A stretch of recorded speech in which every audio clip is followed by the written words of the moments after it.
While the outgoing car may have been great to drive, it was never what you'd call beautiful or even very exciting to look at. But its replacement, well, that's a different matter. It's called the 720s, and from any angle and in every detail, it's simply sensational. Right down to the engine bay that glows red when you unlock the doors.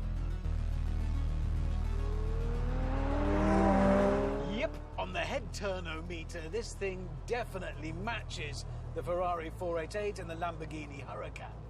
And then when we move on to the business of speed and power, it actually beats them.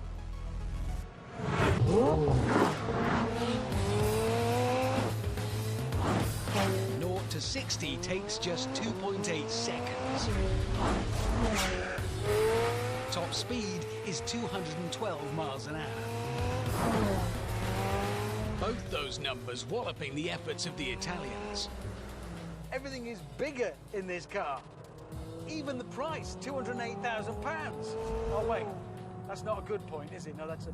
never mind, whatever. The horsepower is... well, it's ridiculous is what it is.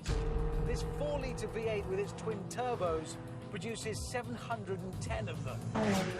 To put that into context, the actual mechanical engine in a McLaren P1 without all the hybrid battery boost produces just 17 horsepower more. Net result of that is... staggering! Oh, that is fast.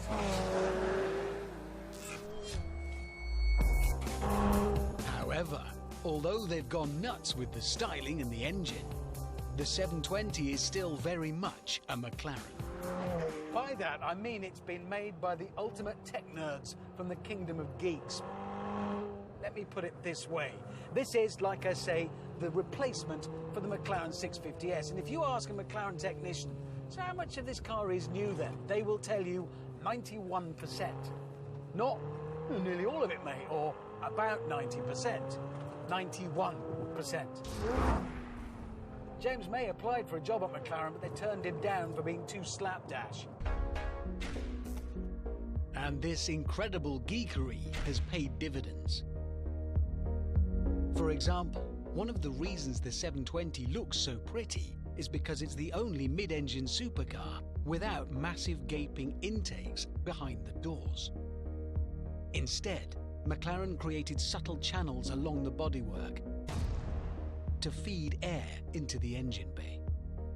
More nerd stuff. The old car, the 650, had a carbon fibre tub that came up to here. On the 720, all of that down the centre, everything is carbon fibre. That means these carbon windscreen pillars can be very thin, which makes it easier to see out, and it's light. Overall, they've lost about 18 kilograms up here. That means the centre of gravity is lower, which is good. Then there's the computer-controlled suspension, which is even more advanced than the system on the P1. It makes the ride on this 700 horsepower hardcore supercar as comfortable as a nice sit-down. Question is, what does all that comfortableness mean for the handling? Here we go. Track mode. Active. Oh, I like that. I do like that. Right, well, carry on.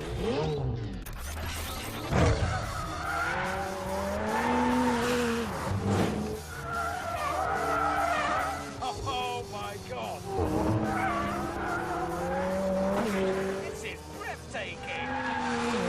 The new chassis control system on this, based on the work of proper pointy heads in Cambridge. It's all about maintaining the biggest possible contact patch between the tyres and the tarmac. God, it's the grip, it's staggering. It feels like a four-wheel drive.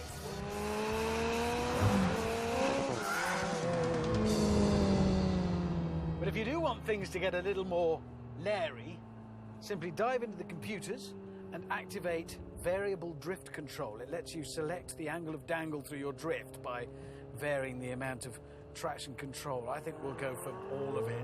Lots of drift available.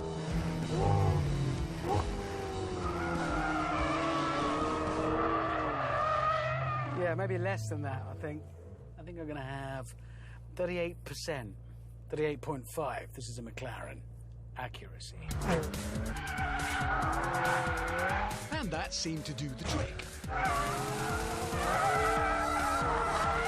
Yes! Yes! Working! That's it! I know my setting on a McLaren's variable drift control. Unleash the beast! And when you finished your slide fest, you can switch back to comfort mode and settle down for a relaxing cruise. That's the thing that stands out about this car. It's everything in one. You want speed, you get speed. You want comfort, you get comfort. You want to lose tyre rubber, help yourself. You want boot space, there's plenty. But the thing I keep coming back to is those looks. Because at last, McLaren's technical perfection has been clothed in a way that does justice to the fizzing brilliance underneath. God, I'm falling in love a bit here. Actually, no, I'll go further. I'm in love. This is utterly brilliant.